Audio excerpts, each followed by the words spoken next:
Well, well, everyone. Apparently, our uneducated, plain Jane of a daughter-in-law will be singing for us. Come on, get on stage already, you ugly duckling. My mother-in-law snickered. It was my sister-in-law's wedding reception, and she ordered me to perform a solo. As usual, my mother-in-law always finds a way to belittle me. Her audacity to humiliate me, even on such a joyous occasion as my sister-in-law's wedding, is beyond my comprehension. What's taking so long? Hurry up! She's getting impatient, her voice hardening. Okay then, I will. Excuse me. I stood up from my seat and slowly headed towards the stage. My name is Erica, 33 years old. I live in a house with my 4-year-old daughter, Janice, and my husband, Paul, who's the same age as me. We're in our 8th year of marriage.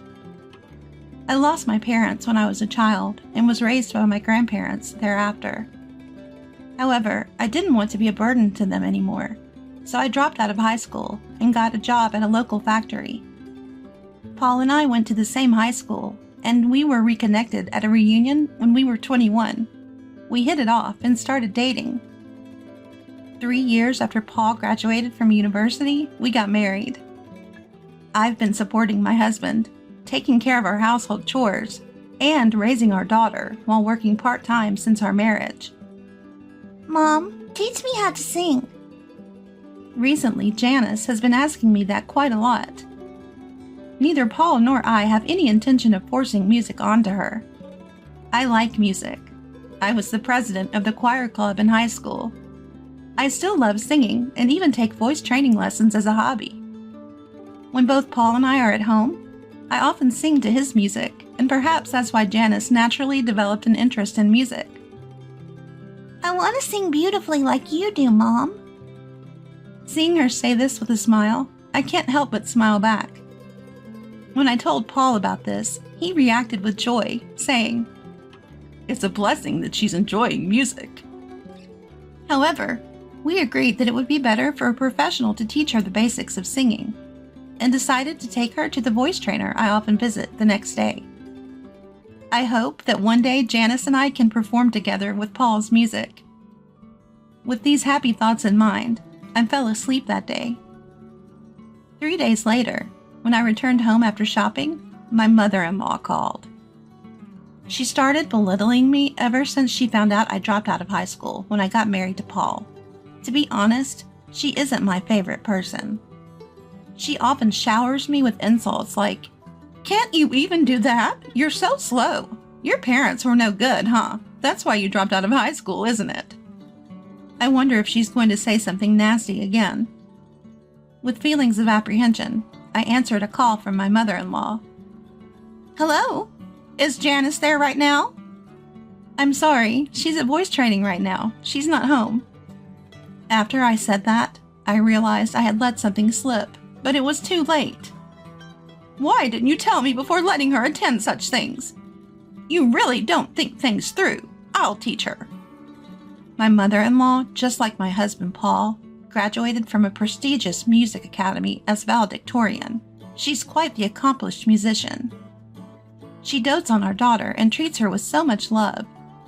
However, maybe because she was a valedictorian, she tends to take a condescending tone when it comes to music and education. Paul and his sister were both rigorously taught about music by her in the past, to the point where they began to despise it. I'm certain it would be the same even with her granddaughter. It would be a problem if Janice, who had just started taking interest in music, begins to hate it because of the condescending way it's taught. Mother-in-law, I appreciate your offer, but I want Janice to have her freedom in this. She won't improve if she's just playing around. Make her quit right now. Even if you say that, it's really up to Janice. I can't force her to quit. I'm sure it would be much better if I taught her. With that, she abruptly ended the call. 3 months passed, and I had almost forgotten about the incident when my mother-in-law decided to visit our home. It's been a while, hasn't it? Oh, how's Janice been doing?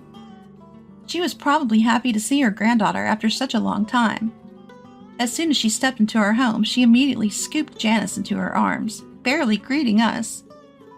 It just so happened that Janice had the day off from her voice training class, and the whole family was at home. Granny, I've become good at singing, Janice exclaimed, boasting to her grandmother. Really? Could you sing something for me then? I was worried about what my mother-in-law might say to Janice, so I intervened. How about we eat first before we hear her sing? It's lunchtime after all. Since it was noon, I tried to distract her by saying that, but don't interrupt when she's about to sing for me. My mother-in-law dismissed my suggestion with a single comment. I'm sorry, Janice dear, can you sing for me? My mother-in-law asked. Hearing her say that, Janice began to sing. From the perspective of a mother-in-law who graduated as the valedictorian of a music conservatory, my daughter's singing must sound rather clumsy. I had a sinking feeling inside me, worried that my daughter might get some snide remarks from her. However, my mother-in-law applauded and praised my daughter, saying, "You did well. You've practiced a lot," far from making any sarcastic comments. Thank you, Grandma. My daughter seemed happy to be praised by her grandmother. I sighed in relief, thinking that even my strict mother-in-law wouldn't make snide remarks to her granddaughter. I thought Mom might say something, so I was a little scared, Paul whispered to me with a look of relief on his face. Nothing particular happened after that, but as the evening came, I realized that Janice had fallen asleep. Excuse me, mother-in-law. Since Janice fell asleep, I'm going to take her to her room. I picked up Janice and carried her to her bedroom. After I put my daughter to bed, I returned to the living room. As soon as I returned to the living room, my mother-in-law said to me, "Didn't you think that Janice's singing today was terrible, Erica? It's a waste of money to let her go to a class that can only teach her to that level. I'll teach her myself." I guess that's what she thought after hearing my daughter singing today. But as I said before, we can't decide that without hearing what Janice has to say. If you keep saying such soft things, that's all she will ever be able to sing. My mother-in-law seemed to have no intention of listening to me, whatever I might have to say. I asked Paul to say something, but when it came to music, he couldn't stand up to his mother, and he fell silent. About 5 minutes of silence followed, and it was Paul who gave in and said, "All right, Mom, go ahead and teach Janice to sing for a while." Hearing those unbelievable words from Paul's mouth, my mind went blank. Is this some kind of joke? Won't they care how Janice feels? After all, she has been so happy to be interested in music. What if Janice hates music because she's taught so strictly by her grandmother? Wait a minute, isn't that a bit too selfish? I confronted Paul as anger welled up within me. What can we do?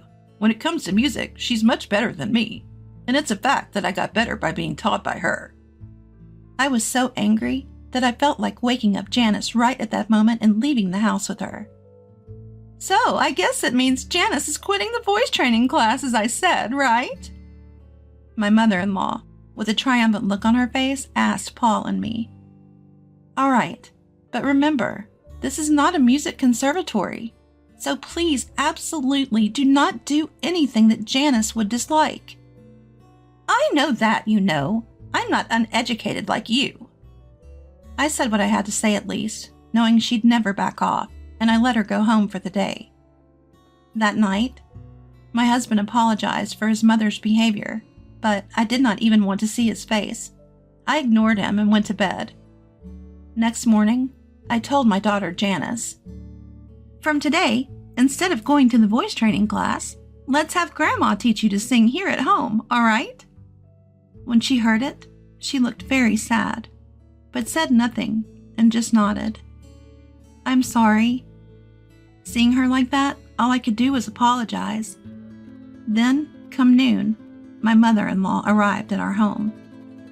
"Janice, starting today, Grandma is going to teach you to sing even better." She said this to my daughter with a smile. No sooner had the lesson started than my mother-in-law's teaching style became more and more strict within an hour. "You're wrong. You're making the same mistake at the same place. Do it again." That's why I didn't want her to teach. I knew it would turn out like this. Mother-in-law, this isn't what we agreed to, is it? Could you be a bit gentler? What are you talking about? I'm being gentle. Don't interfere. Why don't you quietly do some housework that you can hardly handle? 4 hours passed, and at last, my mother-in-law's lesson ended. Well, see you tomorrow. Remember to practice what we did today. With that, she left, seemingly pleased with herself. If I'm going to get yelled at this much, I don't want to sing anymore. Seated in her chair, Janice said to me, I harbored an intense hatred for my mother-in-law, like I'd never felt before, for taking away what my daughter enjoyed and only caring about her own satisfaction. This cannot go on. I won't let my mother-in-law have her way. Her singing lessons continued in the days that followed. However, after about a week, Janice told me, I don't want Grandma to teach me anymore. I don't want to sing. Given my mother-in-law's way of teaching, I thought it couldn't be helped. You don't have to force yourself. If you want to quit, that's okay too. So, you don't want to go back to the voice training class? It was something she had started because she wanted to, and I, for my part, wanted her to continue, so I asked her that. If it's that class? It seemed that Janice hadn't come to hate singing itself. It appears that the harsh words from her grandmother and the lack of praise, even when she felt she did well, were making it unenjoyable for her. Why don't you go back to your voice training lessons and give it another shot? I asked Janice. As if she hadn't been upset moments before, she perked up and nodded enthusiastically. So I'm sorry to say this to you, Grandmother, but from tomorrow, Janice will be returning to her original voice training classes.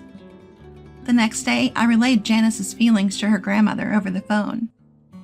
How can she whine about giving up after just a week? Isn't it your fault for raising such a weak-minded child? Well, it might be, but even though you graduated top of your class from a prestigious music college, it seems that's the only way you know how to teach. Janice told me that she preferred her voice training teacher.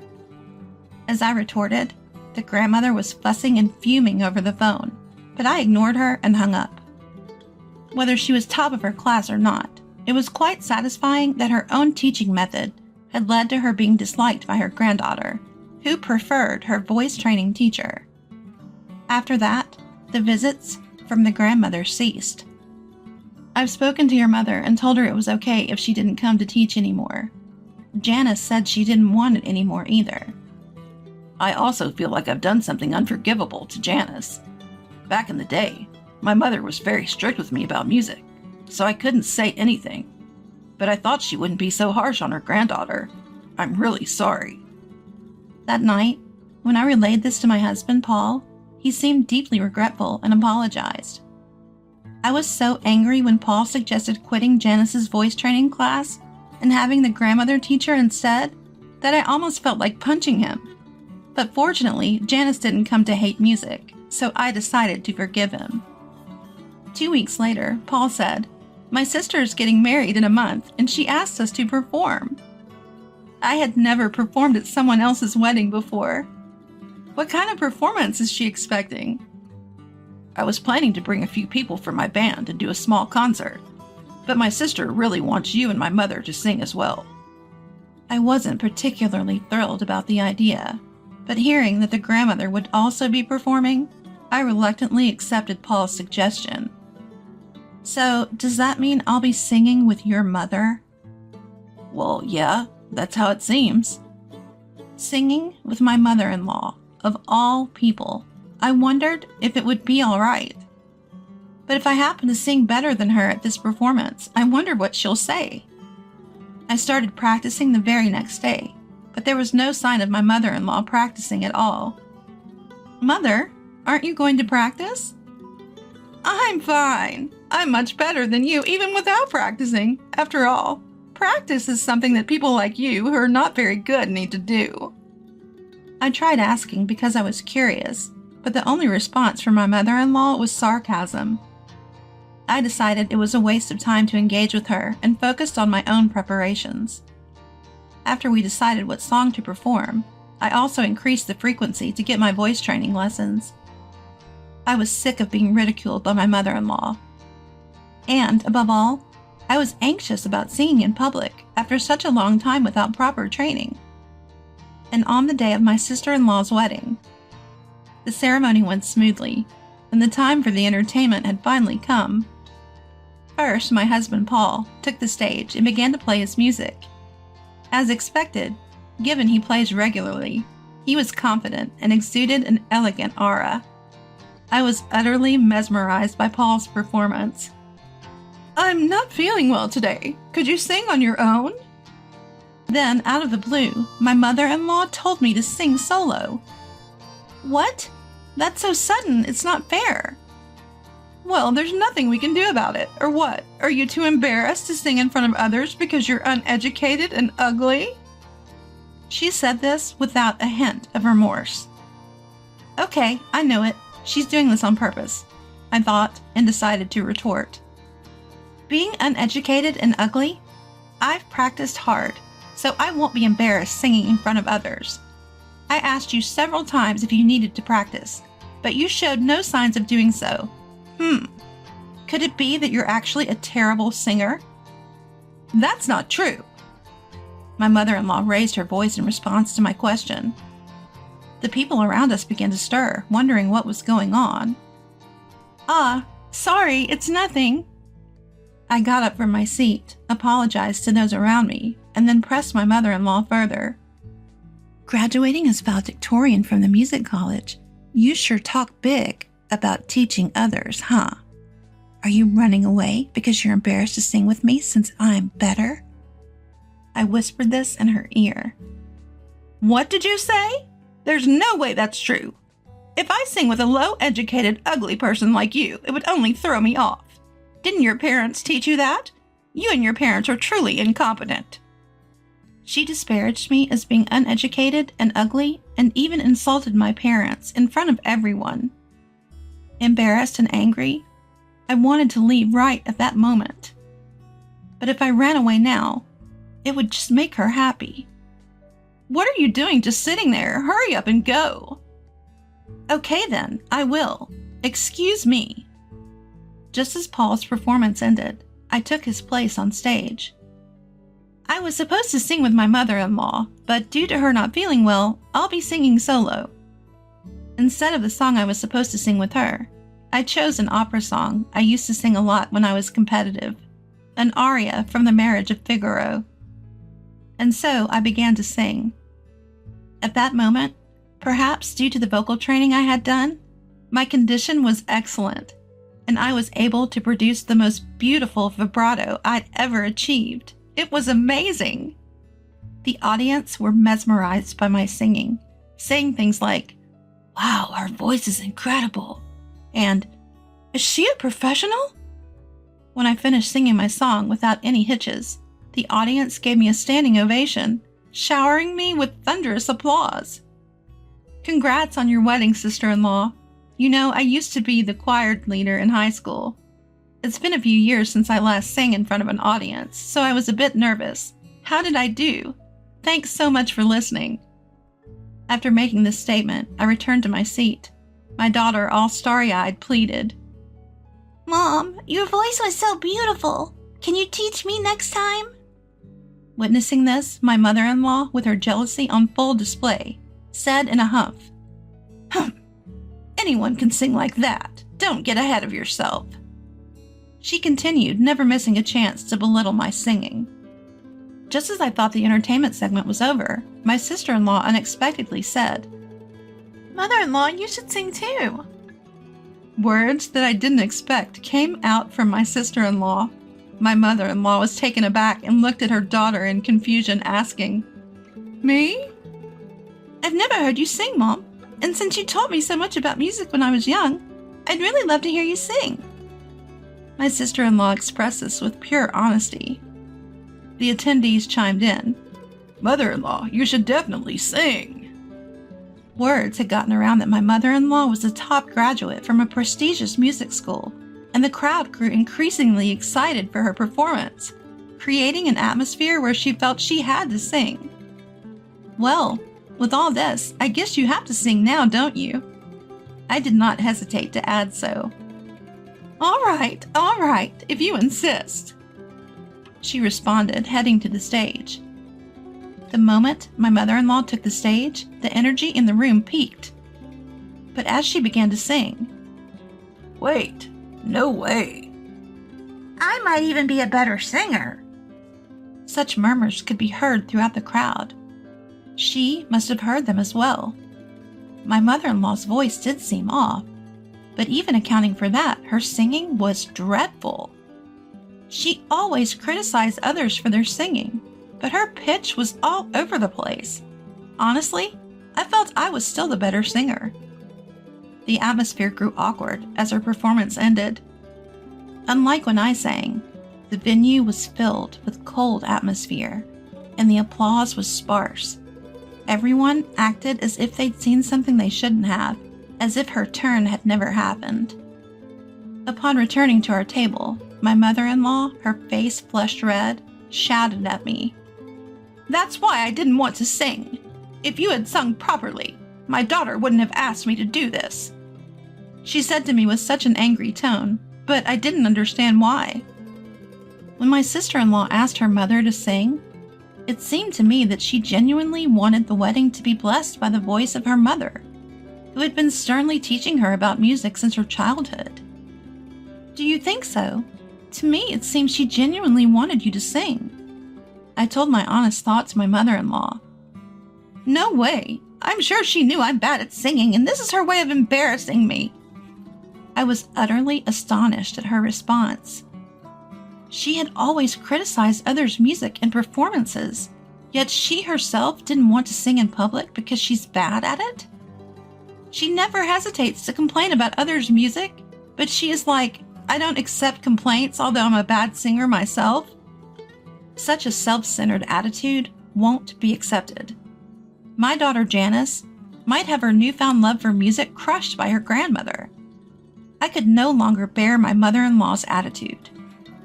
So, a person who studied at a prestigious music school and criticizes others' music is just doing so because she can only sing this badly. But mother-in-law, isn't it great? You are able to sing alone without having to sing with a terrible singer like me. I responded to my mother-in-law with a sarcastic tone. "How dare you say that? It's your fault that I had to embarrass myself." It's not nice to say that in front of your daughter. I'm sure she's satisfied hearing her mother singing. As I spoke these words, my mother-in-law fell silent. There was a stir amongst those who'd heard what I had said to my mother-in-law. But other than that, the ceremony went on smoothly and ended without any problems. 2 days after the ceremony, my mother-in-law stormed into our house. "I just can't let it go. I want you to apologize for what had happened." I was surprised by her sudden visit, but I retorted, "What exactly am I supposed to apologize for? I wasn't aware that your singing was that bad. Instead, I think you owe us an apology." I replied, "What do you mean? I have absolutely nothing to apologize for. It's your fault I was forced to sing that song I hated and embarrass myself." "No, not to me, to Janice. Because of you, Janice almost came to hate the music that she had started to enjoy. Even though you graduated from a prestigious music school, why would you torment a child who has developed an interest in music just because things didn't go your way? Is that what you learned from your music school? I haven't received any musical training from you, yet I was able to sing at the reception and even received applause. How about you, mother-in-law? Shall I give you some singing lessons? I'll teach you thoroughly." My mother-in-law was speechless hearing what I said. "If you have nothing else to discuss, please leave. I won't tolerate you interfering with our daughter or my husband's music anymore." Upon hearing this, my mother-in-law left our home without another word. Her shoulders slumped in defeat. I felt a sense of satisfaction from being able to retaliate so fiercely in her of expertise music. It was indeed worth continuing my voice training since my youth. Without the voice training, I might not have been able to receive such applause at my sister-in-law's wedding reception. I wonder how my mother-in-law, who has always boasted about graduating top of her class from a prestigious music school, felt being scolded this way by someone like me, who only has a high school diploma and was just a choir member. To be honest, I felt a sense of poetic justice towards my mother-in-law. I thought, serves her right. She shouldn't act so haughty anymore. It's been a month since the wedding ceremony of my sister-in-law, and now my mother-in-law occasionally visits our house, but she doesn't complain about my daughter's singing anymore. I actually didn't mind my mother-in-law visiting, since she did not say anything about music anymore. My daughter, Janice, who has improved a lot in her singing recently, is challenging a slightly difficult song, given as an assignment in her class. Mom, this song is hard, but I'll try to sing it beautifully, she declared, practicing enthusiastically. That's great. You do your best. You'll definitely do well. Although I love singing, don't know much about the technical aspects, so I had no idea what was difficult about the song. But seeing my daughter working so hard, that's all I could say. On that day, my mother-in-law, who happened to be visiting our house, observed the interaction between me and Janice and said, "Erica, this song is not something you can handle by just doing your best. Janice, listen well. You should do it like this." It was incredibly kind and patient of her, which was unimaginable given how she used to be, to explain until Janice understood. "Oh, thank you, Grandma. It's easier to sing now," Janice said as she listened intently to her grandmother's advice, working hard to master her assignment. "Erica, I used to look down on everyone doing music without graduating from a music college. But after meeting someone like you, who can sing so beautifully without a music degree, I changed my mind. After all, we should enjoy music. Could you teach me to sing next time?"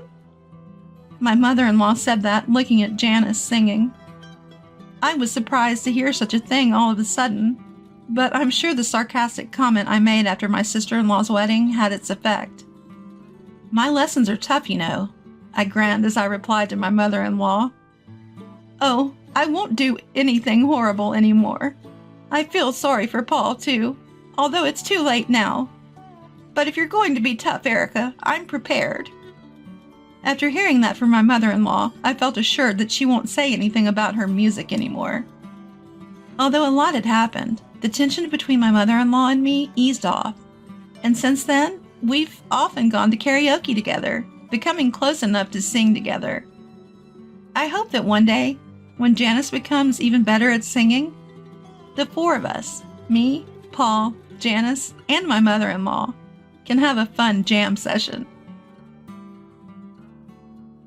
My name is Charlotte. I'm currently 23, living with my family while looking for a job. Today, my mother seems a little on edge as my older brother Henry is bringing his girlfriend home. She's been restless all day, cleaning every corner of the house. Now it's also making me a bit anxious. We lost our father when we were young, so it's just been us and our mother. Whenever she smiles at my father's picture on the mantelpiece, it makes me feel warm inside. I wonder what she's like. Apparently, she's a very sweet girl. Just then, the doorbell rang. My mother goes to greet them, and Henry and his girlfriend entered our house. Henry's girlfriend is a striking beauty, and he introduces her, blushing slightly. "Nice to meet you. I'm Emmy." Our mother is visibly excited about Henry bringing such a beautiful woman home. We all sit down and start making small talk over tea. "What do you do, Charlotte?" At the moment, nothing. I'm job hunting. For a moment, I felt as if Emmy glared at me for a split second. When my mother left her seat to refill our teacups and Henry went to the restroom, we were left alone. I sensed Emmy scan me from my head to toe, like she was measuring my worth. Feeling the tense atmosphere, I thought of lightening the mood with a different topic. "I heard you've never worked before. Is that true? Don't you feel embarrassed to be living off your mother at 23? Are you not planning to work? How do you even support yourself now?" She bombarded me with questions before I could even change the subject. Seems like her sharp gaze that I sensed earlier wasn't just my imagination. She must be worried about me being jobless. She's considering getting married to my brother, so her being worried isn't out of the ordinary, I guess. "I do plan to work." "Plan to? Do you think you can get a job that easily? You don't look like someone who can easily land a job. And will you continue living here even after you start working? What are you two talking about? Just some girls talk. The moment Henry returns, Emmy blatantly changes her attitude. I suppose it could be seen as a typical conversation between women. She glares at me threateningly, gripping my brother's arm. It's clear we won't get along, and I guess she's not interested in getting along with me either. I started cleaning up with my mother after the two of them left. She's a cheerful girl, wasn't she? Yeah. I can't believe that Henry's getting married to a girl as beautiful and as sweet as her. Yeah. Seeing my mother happy, I couldn't bring myself to tell her about Emmy's behavior when we were alone. I'm not sure if she treated me like that because she didn't like me, or if that's just how she is. Is it because I'm not as attractive as her? Should I talk to Henry about this? But I don't want to cause a rift between them because of me. Maybe I'm just overthinking. We still don't know each other well, and things might change once I start working. The reason I'm not working is because I've been taking care of my grandmother. After earning my nursing certification from a vocational school, I decided to take care of my grandmother instead of working. Being raised by a single mother, my relatives and grandmother always took good care of us. I wasn't upset about having to take care of my grandmother after graduation. In fact, I always wanted to look after her. Everyone was supportive and appreciative, and it wasn't just on me. My grandmother passed away a few months ago. After sorting out my grandparents' paperwork and getting my driver's license, I began job hunting. Fortunately, I found a job quickly. Then I got a message from Henry saying, "I'm planning to marry Emmy in 6 months." I hadn't spoken to Emmy since their visit, and the thought of having to deal with her in the future was daunting. My mother attended a meeting between both families and returned with a smile, saying her parents were nice and it was a pleasant meeting. Henry is busy with work, so they'll register their marriage first, but they plan to hold the wedding ceremony in 6 months. The awkwardness between Emmy and I remained, but Henry's marriage was still a great news to me. My mother and I went shopping and bought matching dishware as a gift. The wedding day approached. I received a text from Henry. Emmy wanted to hang out with me, just the two of us, and asked when I was available. Although I wanted to refuse, I also wanted to improve my relationship with Emmy, so I told him when I was off and agreed to have her over. I would have preferred a day when my mother was also free, but unfortunately we didn't have any day off together for the next couple of weeks. When I told my mother about it, she went out and bought my favorite food for me to have with Emmy. I convinced myself that Emmy was trying to motivate me to get a job since I was unemployed at the time. Then the day arrived. I saw my mother off to work and waited for Emmy. When the doorbell rang, I opened the door to find Emmy standing there with a sour look on her face. "Hey, come in." As I opened the door for her to enter, she let out a big sigh. "You bought a car, right? Henry told me. Can't you be considerate and come to pick me up? You're a grown woman now. You should know to be considerate. Also, the dishes you sent really have bad taste." I realized that she was referring to the gift I sent for getting their marriage certificate. I reaffirmed that she didn't like me and I didn't feel comfortable with her. Why did Emmy want to meet me in the first place? Emmy looked around the house, looking curious. "What exactly are you here for?" "I thought we should have a talk. You seem slow, so I figured I should just tell you up front."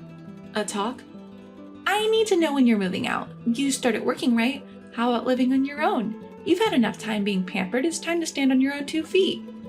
The condescending tone was irritating, but I suppressed my anger. "It's none of your business, isn't it?" "You're so dense. I married your brother. I know a say in this household. I want to raise our child here. It's convenient here, and there are many places around to shop within walking distance. But I absolutely do not want to live with you. I fear living with you might turn me dull and gloomy. This house will eventually belong to your brother, so could you leave as soon as possible?" Did Henry say he wanted to live together in this house? I can't imagine him wanting that. "Even if he doesn't want it, if I ask, your brother will do it for me." She was incredibly selfish and self-centered. I was shocked. The thought of having to deal with her from now on gave me a headache. I don't understand why Henry chose someone like you. Does he know this side of you? "Sounds like you're jealous of me. Your brother, you see, is head over heels for me. He listens to whatever I say. Your mother, although plain, seems obedient, and we need someone to do the housework. I finally snagged a man with a good income." It puzzled me why only I had to leave, but it seemed like Emmy wanted to keep my mother as a housemaid. Emmy's way of speaking was infuriating. I'm usually not the type to get mad quickly, so I didn't know how to express my anger. Hey, what's this? This bag is of that high-end brand. She picked up my bag that I had left in a corner of the living room. Please don't touch it. It's not something a jobless person should be carrying around. She began to rummage through my bag. Hey, stop that! This watch looks pretty expensive. It'll probably suit me better. She caught sight of a watch in my bag and picked it up. Give it back. That was a gift from my grandmother. I forcefully took back both my bag and the watch that Emmy was admiring. I knew it. We can't be friends. Please leave. Sure thing. Instead of causing more trouble, she quickly left with a smirk on her face. Still, why do I have to be treated like this? I cried alone, wondering what I had done to deserve this. That night, my brother and mother returned home. They brought Emmy with them. Charlotte, what were you thinking? Emmy told us you started a fight and treated her like a wicked stepsister. Emmy said that the moment she tried to pick up the bag you dropped, you shoved her away. My brother shouted in anger, and my mother scolded me. I didn't even touch her. I just took back my bag. She was the one being mean. I did my best to get along with her. I stood my ground, but it's my fault. It seems Charlotte doesn't like me. I'm often disliked by girls my age. I guess Charlotte feels the same about me. She's upset because she feels like I've stolen her brother, right? It's my fault for not being considerate of her feelings. I was mad at Emmy, but she was crying next to me. I was clearly the bad guy here. Apologize to Emmy, Charlotte. Even if there was a misunderstanding, you should apologize first. Even while pretending to cry, she was staring at me with her big, black eyes. It seemed like she was making a face that said, "In your face." I felt unheard and lonely, with neither my brother nor my mother listening to my side of the story. They both urged me to apologize. You guys really think I'm the type to pick on Emmy? I see. You guys won't believe me at all. They wouldn't hear me out at all. If I truly despised you, I wouldn't have sent you guys any gift at all. Anger and sadness mixed within me, and clutching only my purse, I dashed out of the house. Since my aunt's house was close by, I ran into her place with tears running down. What happened, Charlotte?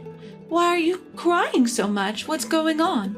My aunt let me into her house, rubbing my back as she listened to what I had to say.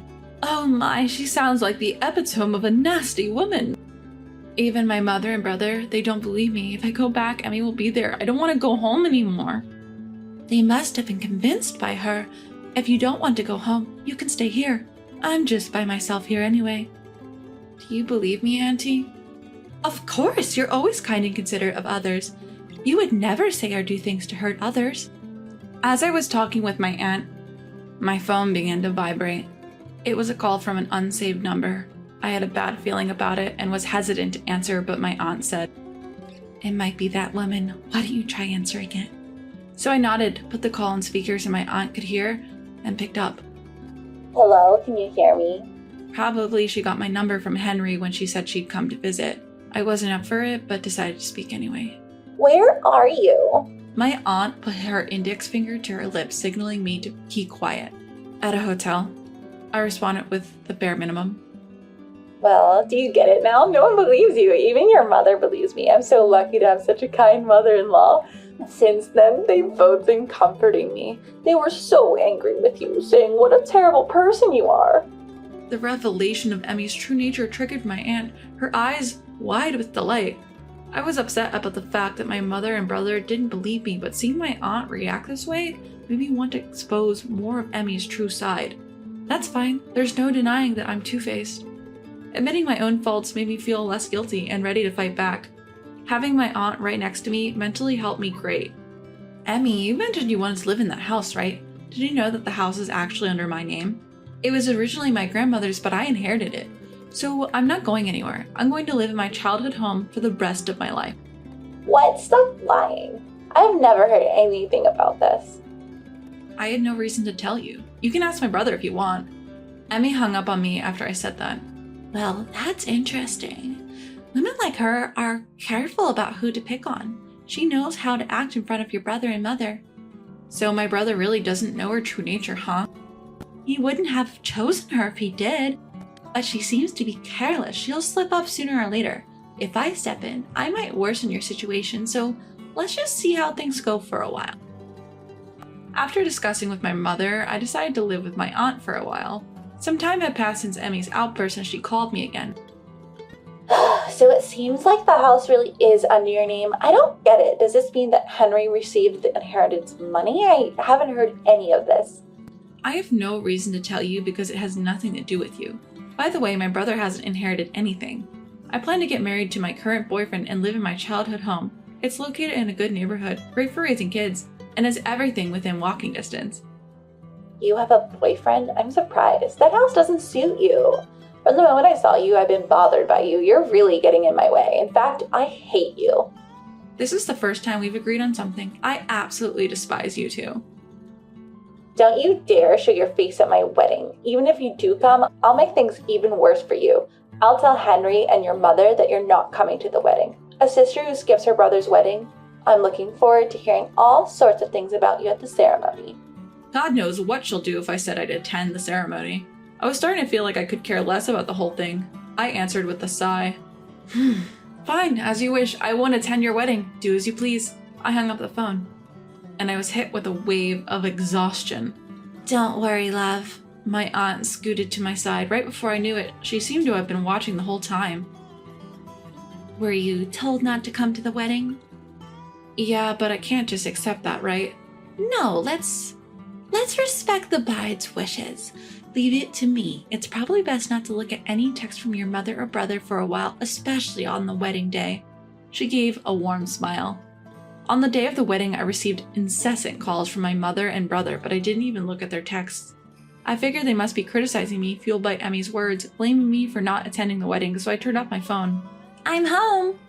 Huh? Aunt, aren't you supposed to be at the wedding? She returned home in her casual clothes. She definitely didn't look like someone who had just come from a wedding. With you not attending, there's no way I could. Our whole family decided to decline the invitation to their wedding. While I was listening to my aunt's story, the doorbell unexpectedly rang. I went to the front door and saw my mother. She was dressed in a formal gown. Charlotte, I was wrong. I'm sorry. My mother apologized to me with a tired look on her face. When my aunt invited my mother inside, my aunt excitedly asked about the wedding. It seemed like Emmy knew the entire family from my brother's side would be absent, but she kept it a secret from my brother and my mother. My brother and my mother apparently had no idea that their entire family would be absent until today. They were astonished when they arrived at the venue. It looked like Emmy was using this as an excuse to sever her relationship with our family, but since it was a wedding, many guests were friends and people from work, and there were quite a few eyebrows raised at the fact that my mother was the only person attending from the groom's side. The ceremony went on amidst the unusual atmosphere.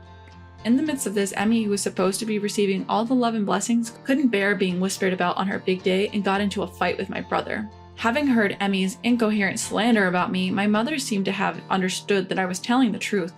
The wedding ended with the atmosphere at its worst. While my aunt was explaining the situation to my mother, a call came in from Emmy. I put the call on speaker. What the hell is going on? The moment I picked up the phone, Emmy's loud voice pierced my ears. What's the matter, Emmy? Why are you shouting? You orchestrated this, didn't you? You wicked bastard. You ruined my wedding. I didn't do anything. You're the one who said that I was a nuisance and that I shouldn't come to the wedding, right? I just consulted with my aunt about it. Both of my parents' families have been around each other for long, and all of our relatives get along very well. Didn't you know that? This time, my aunt had spread the news to all our relatives. Many of the relatives were very fond of me, as I used to take care of my grandmother. They didn't want to attend the wedding of a bride who tried to belittle me, so it seems they all decided to not show up to the wedding. What the hell? This is too unacceptable. I'm gonna make you pay for this. Why should I? You're the one who treated me like a nuisance. You were not working and staying at home, yet you were thanked and loved by everyone around you. You're nothing more than a basic chick who puts in no effort to stay well dressed, yet you own things like branded bags and expensive watches, and they don't even suit you at all. Now, the least you can do is cooperate with me a little bit. Didn't you hear that I was not working due to some circumstances? I don't want to be around someone with an attitude like yours. I don't care about what you have going on. You're always living your best life. It's not fair. Emmy, is what you just said true? Henry, why are you here?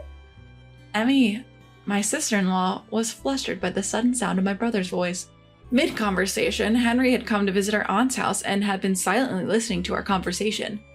Is that how you've been feeling this whole time? What you said about Charlotte was all lies, wasn't it? No, it's not like that. Henry pulled out a watch from his pocket. It belonged to me. That's Grandma's watch. Why do you have it, Henry? It was in our house. I never lent it to Emmy. I nodded in agreement.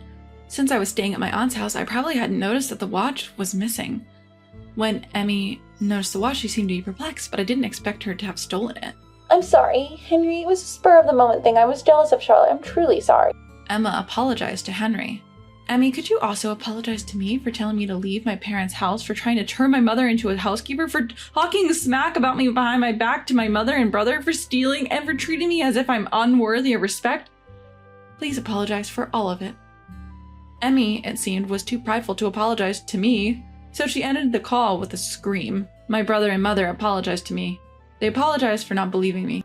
They both seemed to have received cold stares at the wedding, and having them apologize to me made me feel much better. After that, Emmy was brought by her parents to apologize. Henry filed a divorce from her. She came crying to me while apologizing to me, but I firmly refused her. Henry's intention to divorce was firm, and their marriage, which had not even lasted a year, came to an end. Emmy was also found to have been stealing at work, which turned into a major issue, and she lost her job. I heard rumors that she got in trouble with the police, but I'm not sure it's true or not. As for me, my life's back to normal, and I occasionally visit my relatives. I bragged to Emmy that I had a boyfriend, but in reality, I have no love interest.